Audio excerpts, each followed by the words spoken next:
نقل ہے کہ ایک دفعہ ایک شخص نے خدمت میں حاضر ہو کر کہا، اے شیخ، میں اپنے آپ پر بہت ظلم کر چکا ہوں، مجھ کو کچھ نصیحت فرمائیں جس کو میں پلے باندھ لوں اور اس پر عمل کروں۔ فرمایا، اگر تم منظور کرو تو 6 باتیں بتاتا ہوں، ان پر عمل کرو، اس کے بعد جو برا کام بھی تم کرو گے تجھے اس سے کوئی نقصان نہیں پہنچے گا۔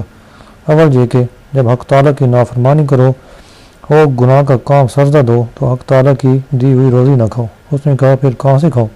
فرمایا، یہ زیبا نہیں کہ روزی کھا کر نافرمانی کرو۔ دوم یہ کہ جب گناہ یا نافرمانی کرنے کا ارادہ ہو تو اس کے ملک یا بادشاہت سے باہر نکل کر گناہ کرو۔ عرض کیا کہ ساری کائنات اسی کی ہے، کوئی کہاں جائے؟ فرمایا کہ یہ نامناسب ہے کہ اس کے ملک میں رہ کر نافرمانی کی جائے۔ تیسرے یہ کہ گناہ ایسی جگہ کیا جائے جہاں وہ دیکھ نہ سکے۔ پوچھا، یہ ناممکن ہے اور دلوں کے بھید تک سے واقف ہے؟ فرمایا، جب رزق اس کا کھاؤ اور اس کے ملک میں رہو تو پھر اس کے سامنے گناہ کرنا کہاں تک انصاف پر مبنی ہے؟ چوتھے یہ کہ جب موت کا فرشتہ آئے تو اس کو کہو کہ ذرا توبہ کر لینے کی مہلت دے دے۔ عرض کیا، یہ بھی ناممکن ہے، وہ میرا کہا نہ مانے گا۔ فرمایا، جب یہ حالت ہے تو اس کے آنے سے پہلے توبہ کرنی چاہیے۔ پنجم یہ کہ جب قبر میں منکر نکیر ہیں تو ان کو باہر نکال دے۔ کہا، میں یہ بھی نہیں کر سکتا۔ فرمایا کہ پھر ان کے سوالوں کے جواب دینے کے لیے تیار رہو۔ چھٹے یہ کہ جب قیامت کے دن حساب کتاب ہو چکنے کے بعد جب گناہگاروں کو دوزخ کی طرف بھیجا جائے گا تو دوزخ میں جانے سے انکار کر دینا۔ کہا، یہ بھی ناممکن ہے۔ فرمایا، تو پھر گناہ مت کرو۔ نقل ہے کہ لوگوں نے آپ سے پوچھا کہ کیا وجہ ہے کہ اللہ تعالیٰ ہماری دعاؤں کو قبول نہیں کرتا؟ آپ نے فرمایا کہ تم خدا تعالیٰ کو جانتے ہو لیکن اس کی اطاعت نہیں کرتے، رسول اکرم صلی اللہ علیہ وسلم کو پہچانتے ہو مگر ان کی پیروی نہیں کرتے، قرآن کریم پڑھتے ہو مگر اس پر عمل نہیں کرتے، اللہ تعالیٰ کی نعمت کھاتے ہو مگر شکر نہیں کرتے، یہ جانتے ہو کہ بہشت تابع داروں کے لیے مگر اس کی طلب نہیں کرتے، جانتے ہو کہ دوزخ گناہ گاروں کے لیے مگر اس سے نہیں ڈرتے، شیطان کو دشمن سمجھتے ہو مگر اس سے نہیں بھاگتے بلکہ اس سے دوستی کرتے ہو، موت کو بارحق سمجھتے ہو مگر کوئی سامان نہیں کرتے، خویش و اقارب کو اپنے ہاتھوں زمین میں دفن کرتے ہو لیکن عبرت نہیں پکڑتے اور برائیوں کو ترک نہیں کرتے، دوسروں کے عیب دیکھتے ہو، بھلا جو شخص اس قسم کا ہو اس کی دعا کس طرح قبول ہو؟ ایسے شخص کی دعا اللہ سنتا ہے مگر قبول نہیں کرتا۔ لوگوں نے پوچھا، اگر کوئی بھوکا ہو اور اس کے پاس کچھ بھی نہ ہو تو کیا کرے؟ فرمایا، صبر۔ لوگوں نے کہا، اگر 10 دن تک صبر کرے تو پھر کیا کرے؟ فرمایا، یہاں تک کہ مر جائے تاکہ خون بذمہ قاتل رہے۔ لوگوں نے کہا کہ گوشت آج کل گراں ہے۔ آپ نے فرمایا کہ ہم ارزاں کر دیں گے اور نہ خریدیں گے۔ ایک دفعہ آپ حمام میں تشریف لے گئے، چونکہ آپ کا لباس بوسیدہ تھا، لوگوں نے حمام کے اندر نہ جانے دیا۔ آپ پر ایک حالت طاری ہو گئی اور فرمایا کہ جب خالی ہاتھ شیطان کے گھر میں داخل نہیں ہونے دیتے، بھلا بغیر بندگی اور عبادت کے خدا کے گھر میں کس طرح داخل ہونے دیں گے؟ فرماتے ہیں کہ ایک دفعہ توکلت علی اللہ جنگل میں جا رہا تھا، 3 دن تک کھانے پینے کو کچھ نہ ملا۔ اس حال میں شیطان میرے سامنے آیا اور کہا، حکومت بلخ کو چھوڑ کر اب پاپیادہ اور بھوکا پیاسا چلنے کا مزہ دیکھا؟ میں نے درگاہ الہی میں عرض کی، خداوند دوست پر دشمن کو مقرر کرتا ہے تاکہ پریشان کرے۔ فوراً ہاتف نے آواز دی کہ جو کچھ تیری جیب میں ہے اس کو پھینک دے۔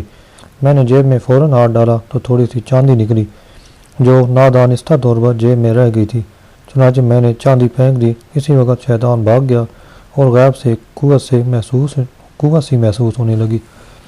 فرماتے ہیں کہ ایک دفعہ میں خوشی چننے کے لیے گیا، جتنی بار خالی آتا مجھے مارتے اور بغض رکھتے، یہاں تک کہ 40 بار ایسا ہوا۔ 41ویں مرتبہ مجھے کچھ نہ کہا، غیب سے آواز آئی کہ یہ 40 مرتبہ کی سزا ان 40 ڈالوں کی وجہ سے ہے جو عہد حکومت میں تمہارے آگے آگے ہوا کرتی تھی۔ پھر فرماتے ہیں کہ ایک دفعہ میں ایک باغ کی حفاظت پر مامور ہوا۔ ایک دفعہ باغ کا مالک آیا اور کہا، میٹھے انار لاؤ۔ چنانچہ میں انار توڑ کر اس کے پاس لے آیا مگر وہ سب کے سب کھٹے نکلے۔ مالک باغ نے کہا کہ اتنی مدت سے تم نوکر ہو اور انار کھاتے ہو، ابھی تک میٹھے اور ترش انار میں تم فرق معلوم نہ کر سکے۔ آپ نے فرمایا، تم نے باغ کی حفاظت کے لیے سپرد کیا ہے نہ کہ کھانے کے لیے۔ یہ سن کر باغ کے مالک نے کہا کہ تو ایسی باتیں کرتا ہے جیسے کہ ابراہیم ادم میرا خیال ہے کہ تم وہی ہو۔ جب میں نے یہ سنا تو باغ کو چھوڑ دیا اور کہیں چلا گیا۔ فرماتے ہیں کہ ایک دفعہ خواب میں جبریل علیہ السلام کو دیکھا، ان کے ہاتھ میں ایک کتاب تھی۔ پوچھا کیا کرتے ہو؟ کہا کہ اللہ تعالیٰ کے دوستوں کے نام لکھتا ہوں۔ میں نے پوچھا کیا میرے نام بھی لکھو گے؟ فرمایا تمہارا نام خدا کے دوستوں میں نہیں ہے۔ میں نے کہا آخر اس کے دوستوں کا دوست ہوں۔ اس کے بعد اس نے ایک گھڑی تک غور کیا اور کہا درگاہ الہی سے حکم آیا ہے کہ تمہارا نام سب سے پہلے لکھوں، کیونکہ اس کی راہ میں نا امید سے امید پیدا ہوا کرتی ہے۔ فرماتے ہیں کہ ایک رات میں بیت المقدس میں تھا اور اس ڈر سے کہ خادمان مسجد دیکھ کر باہر نہ نکال دیں، اپنے آپ کو ایک چٹائی میں لپٹایا ہوا تھا، کیونکہ رات کو وہاں رہنے نہیں دیا کرتے تھے۔ جب رات کا کچھ حصہ گزر گیا تو مسجد کا دروازہ کھلا اور ایک گدڑی پوش اندر داخل ہوا جس کے ہمراہ 40 اور درویش تھے۔ ان لوگوں نے نماز ادا کی، پھر بیٹھ گئے۔ پھر ان میں سے ایک آدمی نے کہا آج اس مسجد میں ایک اور آدمی بھی ہے جو ہم میں سے نہیں۔ ان کے سردار نے متبسم ہو کر فرمایا ادھم کا لڑکا ہے، 40 دنوں سے اس کو عبادت میں مزہ نہیں آتا۔ میں یہ لفظ سنتے ہی باہر نکل آیا اور عرض کی آپ بالکل صحیح فرما رہے ہیں، مہربانی فرما کر مزہ نہ آنے کی وجہ بتائیں۔ انہوں نے جواب دیا کہ فلاں روز تم نے بصرہ میں کھجوریں خریدی، ایک کھجور کسی دوسرے کی گر پڑی جس کو تم نے اپنی کھجور سمجھ کر اٹھا لیا۔ فرماتے ہیں کہ یہ سنتے ہی میں فوراً بصرہ میں گیا اور اس کھجور کے مالک کے پاس جا کر معافی مانگی۔ چنانچہ اس نے مجھ کو معاف کر دیا اور پھر کہا کہ جب معاملہ یہاں تک تارک ہے تو میں خرمہ فروشی ہی ترک کرتا ہوں۔ چنانچہ اس نے دکان ہی چھوڑ دی اور ریاضت میں مشغول ہوا، یہاں تک کہ ابدال کا درجہ پایا۔ ایک دفعہ آپ جنگل میں جا رہے تھے، راستہ میں ایک سپاہی نے آپ سے پوچھا کہ تم کون ہو؟ آپ نے کہا کہ بندہ ہوں۔ اس نے پوچھا آبادی کس طرف ہے؟ آپ اس کو قبرستان کی طرف لے گئے۔ اس نے کہا کہ تم مجھ سے مذاق کرتے ہو۔ یہ کہہ کر اس نے آپ کو مارا اور گلے میں رسی ڈال کر گاؤں میں لایا۔ لوگوں نے یہ کیفیت دیکھ کر سپاہی کو ڈانٹ پڑائی کہ یہ تو حضرت ابراہیم ادھم ہے۔ چنانچہ وہ آپ کے قدموں میں گرا اور معذرت کرنے لگا۔ آپ نے فرمایا کہ جہاں تک میرا تمہارا معاملہ ہے میں معاف کرتا ہوں اور تمہارے حق میں دعا کرتا ہوں، کیونکہ تمہارا یہ سلوک میرے لیے باعث ایزادی مرتب تھا۔ پھر اس کے پوچھنے پر بتایا کہ ہر ایک آدمی خدا کا بندہ ہے اور آبادی قبرستان کی طرف ہے، کیونکہ ہر روز وہ آباد ہوتا رہتا ہے اور شہر برباد ہوتے رہتے ہیں۔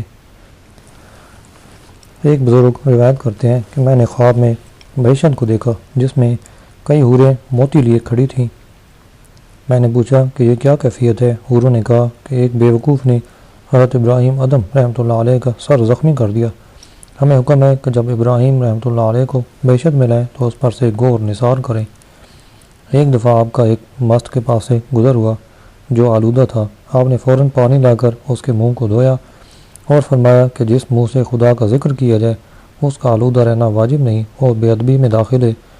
جب وہ مست اپنے ہوش میں آیا تو لوگوں نے اس کو بتایا کہ ابراہیم رحمۃ اللہ علیہ نے تمہارا منہ دھویا تھا۔ اس مست نے کہا کہ میں توبہ کرتا ہوں۔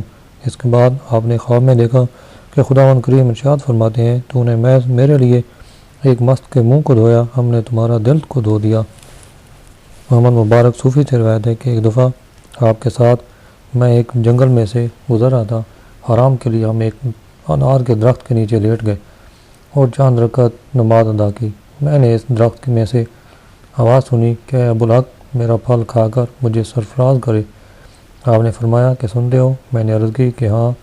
پھر آپ نے 2 انار توڑ کر ایک مجھ کو دے دیا اور ایک خود کھایا اور آگے چلے گئے۔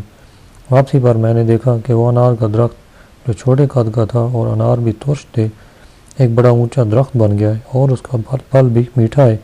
لوگوں نے اس کا نام امان العابدین رکھ دیا۔ ایک دفعہ آپ ایک بزرگ کے ہمراہ کسی پہاڑ پر باتیں کر رہے تھے۔ اس بزرگ نے پوچھا کہ آدمی کی کمالیت کی کیا نشانی ہے؟ آپ نے فرمایا کہ اگر وہ پہاڑ کو کہے کہ چل تو وہ اسی وقت چلنے لگے۔ چنانچہ اسی حالت میں وہ پہاڑ بھی چلنے لگا۔ آپ نے فرمایا کہ اے پہاڑ میں نے تم کو چلنے کا حکم نہیں دیا۔ چنانچہ وہ پہاڑ اسی وقت ٹھہر گیا۔ ایک دفعہ آپ ایک کشتی میں سوار تھے، چنانچہ ایک زبردست لہر کشتی کی طرف آئی۔ آپ نے فوراً قرآن کریم اٹھا کر سامنے کیا اور کہا خداوند کیا تو ایسی حالت میں ہم کو غرق کرے گا کہ تیری کتاب مبارک ہمارے درمیان ہے؟ چنانچہ اسی وقت وہ لہر اور دریا کا جوش بدم پڑ گیا۔ ایک دفعہ آپ کشتی میں سوار ہونا چاہتے تھے مگر آپ کے پاس محصول ادا کرنے کے لیے کچھ نہیں تھا اور ملاح 1 دینار مانگتا تھا۔ آپ نے 2 رکعت نماز ادا کر کے عرض کی، خدایا ملاح کچھ مانگتا ہے اور میرے پاس کچھ نہیں۔ اسی وقت دریا کی ریت سونا بن گئی اور آپ نے ایک مٹھی بھر کر ملاح کے حوالے کر دی۔ ایک روز آپ دریا دجلہ کے کنارے پر بیٹھے ہوئے اپنی گدڑی سی رہے تھے۔ اتفاقاً ادھر سے ایک بلخ کا آدمی گزرا جس نے آپ کو پہچان کر کہا کہ بلخ کی سلطنت چھوڑ کر تم کو کیا ملا؟ آپ نے فوراً وہ سوئی جو آپ کے ہاتھ میں تھی دریا میں پھینک دی اور کہا کہ میری سوئی لاؤ۔ اسی وقت ہزاروں مچھلیاں منہ میں سنہری سوئیاں لیے ہوئے آئیں اور آپ کے قدموں میں سوئیاں ڈال دیں۔ آپ نے اس شخص کو مخاطب کر کے فرمایا کہ یہ سب سے کم ترین چیز ہے جو میں نے حاصل کی۔ ایک مرتبہ کچھ لوگوں کے ہمراہ آپ حج کو جا رہے تھے۔ آپ کے ساتھیوں نے کہا کہ ہمارے پاس زاد راہ ختم ہو گیا ہے۔ آپ نے کہا اللہ پر بھروسہ رکھو اور پھر کہا اگر تم لوگ مال کے متلاشی ہو تو فلاں درخت کی طرف دیکھو تو درخت سونے کا بن گیا تھا۔ ایک مرتبہ آپ درویشوں کے ایک گروہ کے ساتھ سفر کر رہے تھے۔